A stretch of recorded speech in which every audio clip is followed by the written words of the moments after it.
I was watching Ariel Bissette's most recent video, and it got me thinking how Booktube has affected my reading life and my relationship with Booktube. If you haven't watched her video, I'm going to link it down below.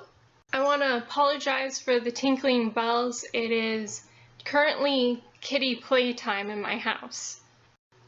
So in her most recent video, Ariel was discussing how reading has become kind of a competitive sport, and this is partially because of the book buzz that is present on Booktube and Bookstagram.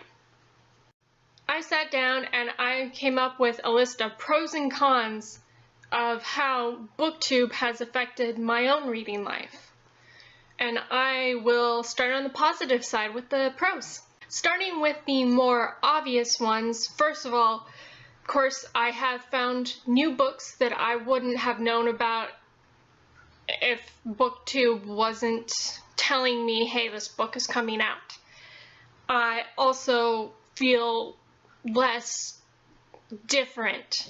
I feel like, okay, there's more people out there who read in a way similar to me or enjoy reading just in general, because I really don't have any readers in my own life besides myself and my dad. So, and my dad and I don't always read the same books. Sometimes we do. We read a bit of the same science fiction. So another pro is that I get to enjoy and participate in other people's excitement over books. I have always enjoyed other people being excited about things just around me, but being able to participate in that on a wider scale is definitely one of the pros of Booktube. The next two are ones that are going to seem kind of odd, but one is that I feel better about DNFing books now than I did before. When I was younger, I had to either read just the first 10 pages and put it down, which I mostly did with the books I was supposed to read for school, or I had to finish the whole book whether I liked it or not. And actually, since watching Booktube and seeing, there's so many books out there that I actually will enjoy, I have been more comfortable getting partway through a book and being like, this book really isn't for me, and putting it down. Another positive effect that Booktube has had on my reading life that may seem a little odd is that I don't care that I have, a bunch of, as of yet, unread books that I own, and I'm still buying more books. And I know that I'm not the only one who does that, because Jessica Reader did a video, I think a month or two ago, that mentioned that in it. I also came up with a thing about Booktube. It kind of fits in both the pros and cons list, and that is all the videos out there that give remedies, cures, solutions for getting over a reading slump. On the positive side, yes, sometimes I just want to get over that reading slump and start reading again because, I actually do want to read. Of course I want to read. It's one of my favorite things. But I actually had a reading slump most of this past month. And really all I could do was just write it out because I was getting into the middle of like 2 or 3 books, and that was it. I couldn't get any farther, and I still haven't finished those books. But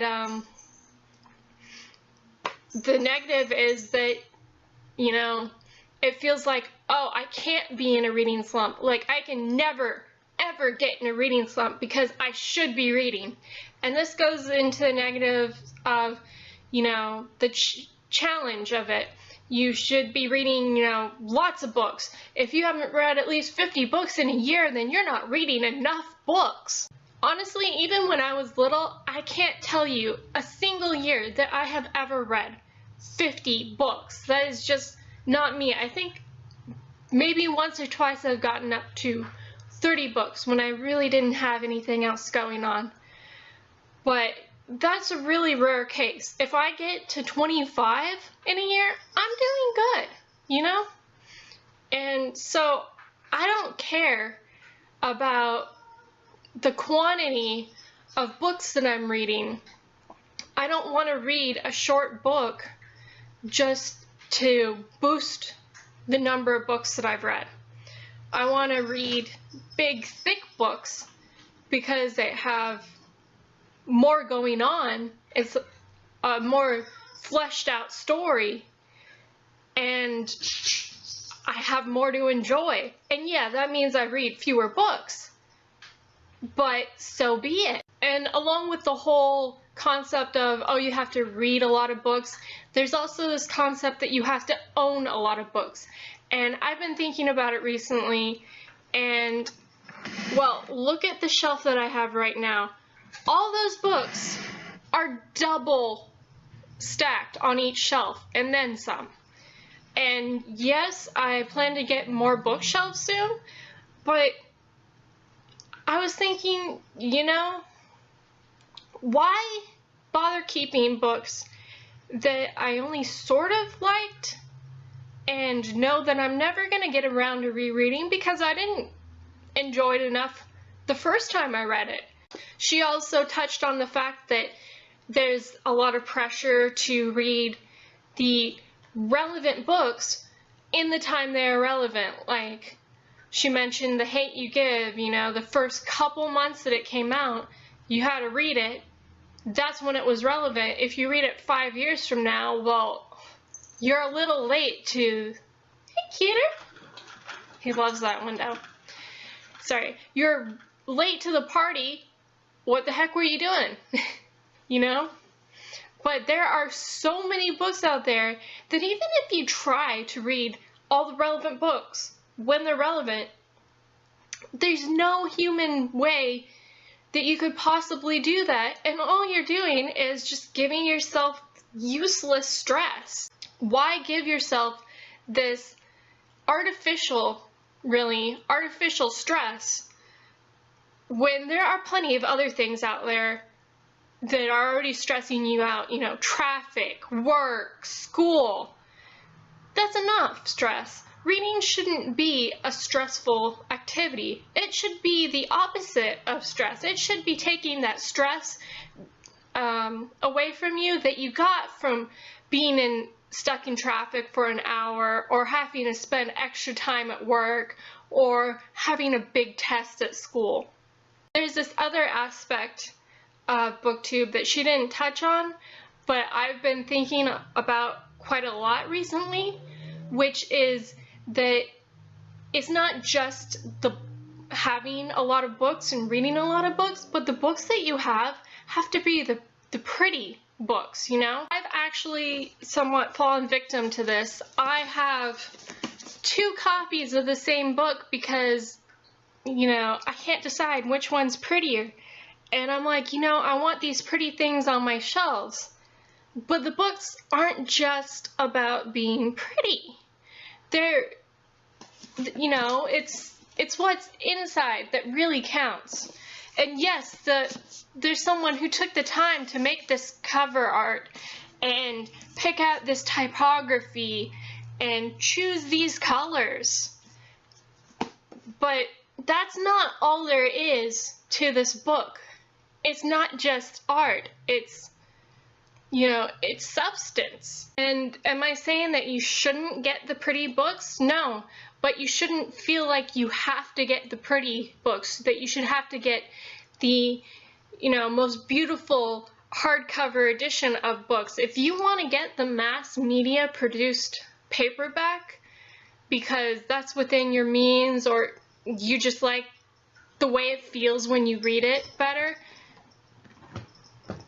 there's my other cat, then you go right ahead and you get that version of that book.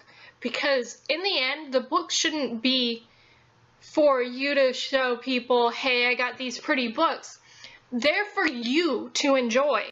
Along those lines, there's kind of this pressure, partially because of book subscriptions. They give you, you know, these signed books or books with signed book plates, that you need to get books signed and, you know, buy the signed edition of books. And yes, I have gone slightly out of my way and paid a few dollars more to get signed books in the past, but I try to stick to books that I already know and love the author. Like, as soon as I found out that, hey, I can buy the signed copy of Wonder Woman Warbringer on Amazon, I was like, yes, I want that, because I enjoy Leigh Bardugo's work, and she's actually kind of one of my top favorite authors. So her signature means more to me than the signature, I forget the author's name, I'm so sorry, but I saw the signed copy of The One Memory of Flora Banks in Target the other day, and I was almost tempted to buy it, and I was like, wait, I'm not even sure if I am still interested in reading this book, first of all, and second, I'm not familiar with this author. Does that signature mean anything special to me? At this point in time, no, it doesn't. So I just left it on the shelf and walked away, because I have plenty of books as it is right now. And I guess what my takeaway of this whole discussion really is that yes, you can let Booktube help you discover books that you wouldn't have otherwise, and help you feel a little better about the reading style that you have and the relationship you have with books. But don't let it dictate how you are with books, or tell you that your reading life isn't good enough because you don't do such and such, because that's only going to take away from your enjoyment. So that's all for now, folks. I'm also going to be filming my November book haul and wrap up in the same outfit, so you'll see me looking the same a few days from now. Just warning you now. Bye bye for now.